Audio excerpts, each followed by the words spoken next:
Kumaraswamy ಲೇಔಟ್ನ Agni Sridhar function ಹಾಲ್ನಲ್ಲಿ athletic ಅಂಧ ಮಹಿಳಾ ರಾಷ್ಟ್ರೀಯ ಪ್ರಶಸ್ತಿ ಪುರಸ್ಕೃತರು ಗಂಗವ್ವ ಹರಿಜನ ಅವರಿಗೆ ಅಭಿನಂದನಾ ಸಮಾರಂಭವನ್ನು ಆಯೋಜಿಸಲಾಗಿತ್ತು.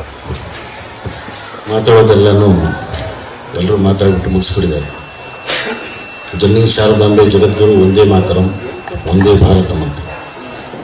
ಕಣ್ಣು ಕಿವಿ ಮೂಗು ಬಾಯಿ ಎಲ್ಲ ಇದ್ದರೂ ನಾವೇನು ಮಾಡೋದಕ್ಕಾಗ್ತಾ ಇಲ್ಲ. ಸ್ವಲ್ಪ ಹೆಚ್ಚು ಕಡಿಮೆ ಇದ್ರೂ ಈ ದೇಶಕ್ಕೆ ನಾನು ಏನಾದರೂ ಮಾಡ್ತೀನಿ ಅಂತ ಒಂದು ಇದು ತೋರಿಸಿದಾರಲ್ಲ, ಛಲ ತೋರಿಸಿದಾರಲ್ಲ, ಅದಕ್ಕೆ ನಾನು ಅವರಿಗೆ ಅಭಿನಂದನೆ ಹೇಳೋದಕ್ಕೆ ಇಷ್ಟಪಡ್ತೇನೆ. ಕಾರ್ಯಕ್ರಮಕ್ಕೆ ಮುಖ್ಯ ಅತಿಥಿಯಾಗಿ ಭಾಗವಹಿಸಿದ್ದಂತಹ ಡಾಕ್ಟರ್ ಸಿ.ಕೆ. ಮೌಲಾ ಶರೀಫ್ ರವರು ಗಂಗವ್ವ ಹರಿಜನರವರ ಸಾಧನೆಗೆ ಮೆಚ್ಚುಗೆ ವ್ಯಕ್ತಪಡಿಸಿ ಹಿಂದೂಸ್ತಾನ್ ಗ್ರೂಪ್ ಆಫ್ ಕಂಪನಿ ವತಿಯಿಂದ 25,000 ರೂಪಾಯಿ ದೇಣಿಗೆ ನೀಡಿದ್ದಾರೆ. ಈ ಸಂದರ್ಭದಲ್ಲಿ ಮಾತನಾಡಿದ ಅವರು, ಕಣ್ಣು ಕಿವಿ ಮೂಗು ಬಾಯಿ ಎಲ್ಲ ಚೆನ್ನಾಗಿದ್ದರೂ ಕೂಡ ನಾವು ಇಂತಹ ಸಾಧನೆಗಳನ್ನು ಮಾಡಲು ಹಿಂಜರಿಯುತ್ತೇವೆ. ಆದರೆ ಗಂಗವ್ವ ಹರಿಜನರವರು ಅಂಗವೈಫಲ್ಯವಿದ್ದರೂ ಕೂಡ ದೇಶಕ್ಕಾಗಿ ಏನೋ ಒಂದು ಸಾಧನೆ ಮಾಡಬೇಕು ಎಂದು ಈ ದಿನ ಗೋಲ್ಡ್ ಮೆಡಲಿಸ್ಟ್ ಆಗಿರೋದು ಹೆಮ್ಮೆಯ ವಿಷಯವಾಗಿದೆ. ಹಾಗಾಗಿ ನಾನು ಅವರಿಗೆ ಆಭಾರಿಯಾಗಿದ್ದೇನೆ ಎಂದರು. Hindustan group of company chairman ಆಗಿ ನನ್ನ ಫೌಂಡೇಶನ್ ಕಡೆಯಿಂದ 25,000 ರೂಪಾಯಿಯನ್ನು ನಾನು ಅವ್ರು ಕೊಡಬೇಕಂತ. ರೋಷನ್ ಅಂದರೆ ಇದೊಂದು ಹೆಸರಲ್ಲ, ಇದೊಂದು ಪವರ್. ಕರೆಂಟ್ ಹೋಯಿತು, ಈ ಕರೆಂಟ್ ಹೋದ್ಮೇಲೆ ಕತ್ತಲಿನಲ್ಲಿ ನಾವು ಏನು ಮಾಡೋಕ್ಕಾಗಲ್ಲ. ಅದಕ್ಕೆ ಒಂದು ಪವರ್ ಅಂತ ಬರುತ್ತಲ್ಲ, ಆ ಪವರ್ ಹೆಸರೇ ನಮ್ಮ ರೋಷನ್ ಅಂತ ಹೇಳೋದಕ್ಕೆ ನಾನು ಇಷ್ಟಪಡ್ತೀನಿ. ಬಹಳ ಒಳ್ಳೆಯ ನಮ್ಮ ನಟರು ನಟಿಯರು ಎಲ್ಲರೂ ಬಂದಿದ್ದಾರೆ.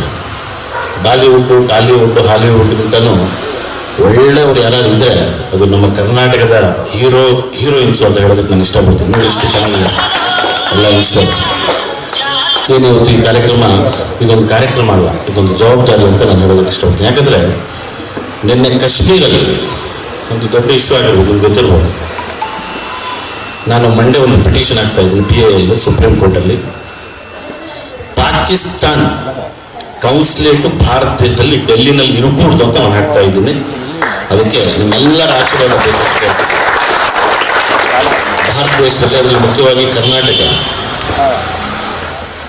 ಸರ್ಕಾರ ನಮಗೇನು ಸವಲತ್ತು ಕೊಡ್ತಾ ಇಲ್ಲ ಅಂತ ಹೇಳಿ ನಮ್ಮ ರೋಷನ್ ಅವರು ಬಹಳ ಕೊಟ್ಟಿದ್ದಾರೆ. ಹೋಗೋದಕ್ಕೆ ಬಸ್ ಫ್ರೀ ಕೊಟ್ಟವ್ರೆ, ಮನೆಯಲ್ಲಿ ಕೂರಿಸ್ಬಿಟ್ಟು 3,000 ರೂಪಾಯಿ ಕೊಟ್ಬಿಟ್ಟು ಸಾರಾಯಿ ಕರ್ಕೊಂಡ್ಬಿಟ್ಟು ಎಣ್ಣೆ ಹಾಕ್ಸ್ತವ್ರೆ. ಹೆಣ್ಮಕ್ಳಿಗೆ ಏನಾದರೂ ಅಂದರೆ ಮೊದಲು ಮನೇಲಿ ಸಂಸಾರ ಮಾಡ್ಕೊಂಡು ಇರ್ತಾ ಇದ್ರು. ಈಗ ಏನಿಲ್ಲ, ಏನಾದ್ರು ಅಂದ ತಕ್ಷಣ ಬಸ್ ಹತ್ತಿ ಬಿಡ್ತಾರೆ, ಕೆಂಪು ಬಸ್. ಆ ಮನೇಲಿ ಏನಾದ್ರು ಅಂದ ತಕ್ಷಣ ಇನ್ನೊಂದು ಬಸ್ ಹತ್ತಿ ಬಿಡ್ತಾರೆ. ಇಂಥ ಸವಲತ್ತುಗಳು ಮಾಡ್ತಾರೆ ವಿನಃ ಒಳ್ಳೆಯ ಸವಲತ್ತುಗಳು ಇಂಥವ್ರಿಗೆ ಯಾರು ಇಂತಹ ಕಾರ್ಯಕ್ರಮಗಳು ಯಾರು ಮಾಡೋದಕ್ಕೆ ಮುಂದೆ ಬರಲ್ಲ. ಅವರು ಮಾಡೋ ಅವಶ್ಯಕತೆನೂ ಇಲ್ಲ. ನಾವೆಲ್ಲ ಇದ್ದೀವಿ. ಆ ದೇವರ ಆಶೀರ್ವಾದ ನಿಮಗೆ ತಪ್ಪದೇ ಇರುತ್ತೆ. ಈ ದೇಶಕ್ಕೆ ನೀವೇನಾದರೂ ಒಂದು ಸಾಧನೆ ಮಾಡೋದಕ್ಕೆ ಏನು ಹೊಟ್ಟಿದ್ದೀರಿ.